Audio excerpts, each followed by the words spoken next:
होते हैं। समझ में आ रहा है ना सबको? कंसंट्रेट बना के समझेंगे तभी समझ में आएगा।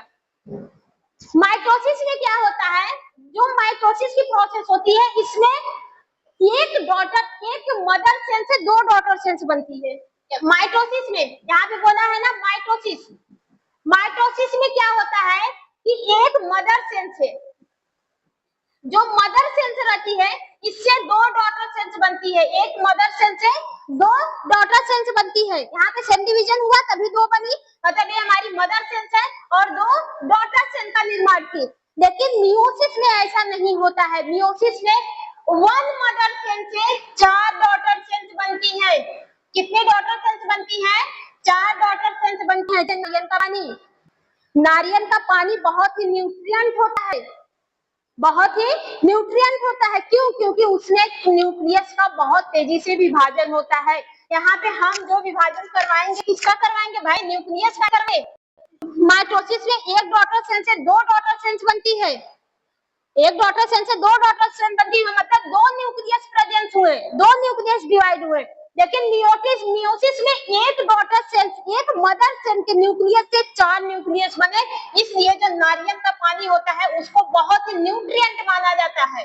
क्या माना जाता है? न्यूट्रिएंट। मीन्स उसमें जो मिनरल वाटर रहते हैं, जो मिनरल रहते हैं, क्या बोलते हैं, मिनरल्स जो रहते हैं, सोडियम पोटेशियम, जो भी जितने भी मिनरल्स हमारे होते हैं, वो जो रहते हैं वो हाईएस्ट कंसंट्रेशन में पाए जाते हैं। बात समझ में आई? नारियल का पानी क्यों इतना इंपॉर्टेंस होता है? क्योंकि उसमें जो सेल डिवीजन होता है वो किससे होता है?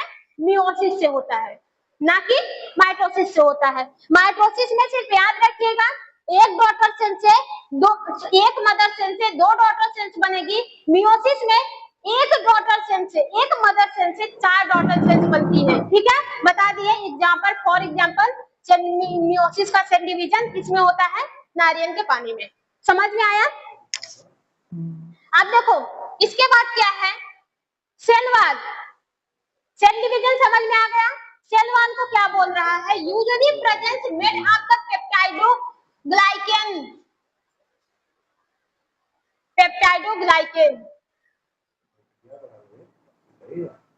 देखो ये बोल रहा है कि जो बैक्टीरिया की सेल्स होती है भाई, प्रोकैरियोटिक किससे मिलकर बना होता है? बैक्टीरिया से। जो बैक्टीरिया होती है वो किससे मिलकर बनी होती है? प्रोकैरियोटिक की सेल से मिलकर बनी होती है। अब यहाँ पे जो यूकैरियोटिक की सेल है और ये जो प्रोकैरियोटिक की जो सेल है, इसमें डिफरेंस क्या है कि यूकैरियोटिक की जो ये सेल जो बनी है, ये किस कंपोनेंट से बनी है? पेप्टाइडोग्लाइकेन नाम का एक कंपोनेंट